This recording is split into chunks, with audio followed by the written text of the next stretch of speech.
Siempre me llegan dudas, especialmente a raíz del reciente sínodo de los obispos, me llegan numerosas dudas sobre situaciones muy específicas de personas que están conviviendo, que están casadas, que están en nuevas uniones no aceptadas por la iglesia, que están unidas a un divorciado, etc.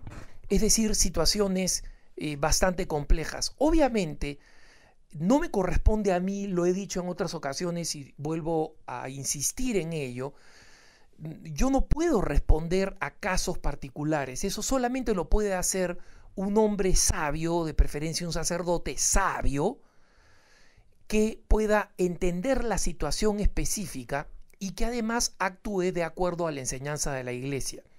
Pero lo que puedo hacer es, una vez más, explicar qué es lo que enseña la iglesia.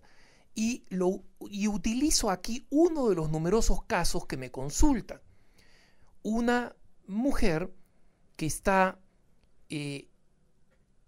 casada está en una unión civil, obviamente, con un hombre que estuvo casado, se divorció y ahora está en esta nueva unión. Ambos tuvieron un momento de conversión y decidieron recibir la Eucaristía. Fueron a un retiro, se confesaron, expresaron el deseo de comenzar a vivir como hermanos para poder acceder a la comunión, y la dama confesó además unos pecados anteriores, como habían sido unos pecados de aborto que había cometido. Recibieron del sacerdote la absolución. Este era un sacerdote que tenía potestad, supongo, para absolver abortos. Como saben ustedes, el aborto es un pecado de una gravedad tal que solamente el obispo puede confesarlo. Pero el obispo, debido a que es una práctica que no es inusual trágicamente, concede a los párrocos, en la gran mayoría de países y de diócesis que yo conozco, concede a los párrocos, y solo los párrocos, no al sacerdote asistente, no al vicario, no, al párroco, la potestad de absolver pecados de aborto. En algunos casos, esto se extiende a todos los sacerdotes y algunos obispos lo hacen, por ejemplo, en tiempos fuertes de conversión como son la Cuaresma o el Adviento, y ofrecen la potestad de confesar y absolver el pecado de aborto a todos los sacerdotes, jóvenes, ancianos, a todos los sacerdotes de la diócesis, ¿no? Estos son grandes tiempos de conversión y actos de generosidad espiritual y de sensibilidad pastoral de grandes pastores, de obispos que creo que hacen una buena decisión, sobre todo cuando acompañan con la catequesis explicando, ojo, este es un pecado gravísimo, este es un pecado que está reservado a algunos sacerdotes para confesar, rectores de santuario, párrocos, y que en este tiempo de gracia que significa la conversión en el tiempo de Cuaresma y de Adviento, estamos dando esta potestad para que más gente se acerque al Señor, para que más gente se vea borrada del pecado, pero para que más gente viva la vida cristiana de cercanía a Dios. Cuando va acompañado de esa catequesis, yo creo que existen pocos gestos más misericordiosos de parte de los obispos. Pero volvamos a este caso. Esta dama se confiesa, reciben la absolución, reciben el permiso además porque van a vivir como hermanos, es decir, no van a tener relaciones sexuales, a vivir como hermanos, ¿no? Y en consecuencia pueden recibir la Sagrada Comunión.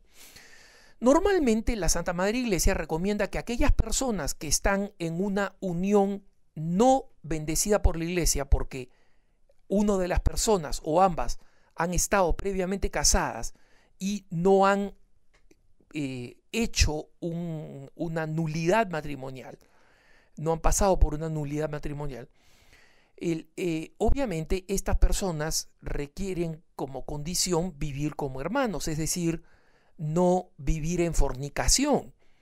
Cuando lo hacen, la Santa Madre Iglesia recomienda que si son personas que son conocidas en la parroquia, mejor comulguen en otra parroquia, o en el caso de algunas parejas que yo conozco, que tengo el honor de conocer, pues realmente son excepcionales cristianos que viven heroicamente esta situación de estar divorciados en una nueva unión, cuya conversión vino después de haber hecho el daño, de haberse separado, de haber abandonado a la otra parte, etcétera, etcétera.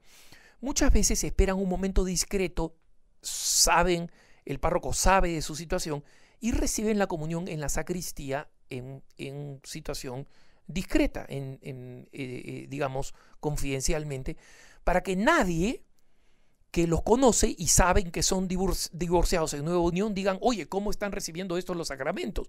Porque esta pareja tampoco va a ir con un letrero en la espalda diciendo, por si acaso, vivimos como hermano y hermana. Eso no le interesa a nadie, ni es materia de conocimiento de nadie, para que nadie juzgue, ¿no?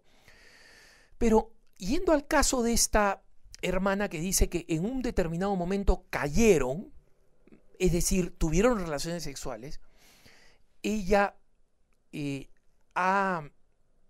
se pregunta si es que de alguna manera se ha invalidado el perdón que recibieron, incluso el perdón del aborto que había cometido y también el permiso a comulgar discretamente. La respuesta es no. Miren, hermanos, la teología de la Iglesia es muy sencilla sobre el matrimonio. El matrimonio es para siempre. Si no hubo ningún vicio en el momento del matrimonio católico, el matrimonio es válido hasta que la muerte los separe. Y en consecuencia, una persona que deja a su esposo o a su esposa, que se divorcia, esta persona no vive en pecado.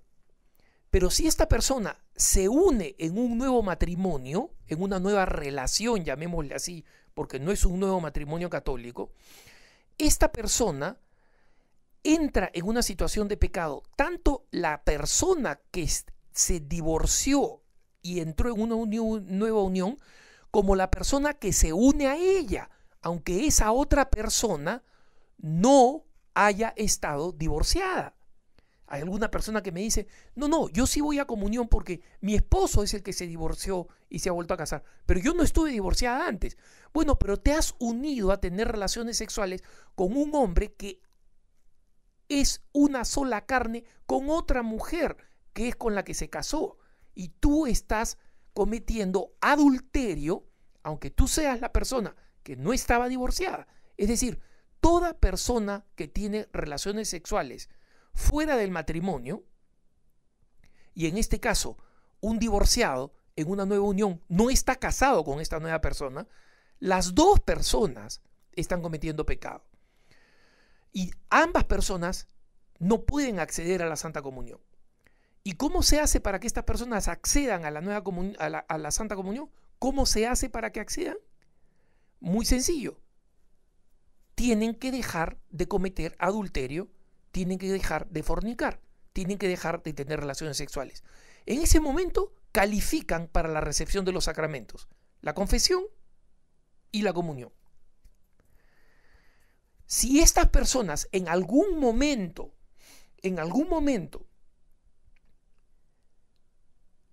por una razón de imprudencia o lo que sea, caen y pecan y tienen relaciones sexuales, pero no deciden que esta caída se va a convertir en el estado de vida, es decir, que van a volver a la unión carnal y a vivir en adulterio y en fornicación, estas personas han caído, se pueden confesar, volver a la vida casta y volver otra vez a los sacramentos.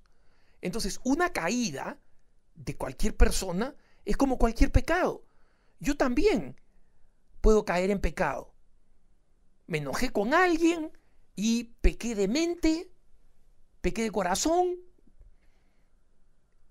hice mal, pero me confieso y regreso a la comunión con Dios y vuelvo a comulgar.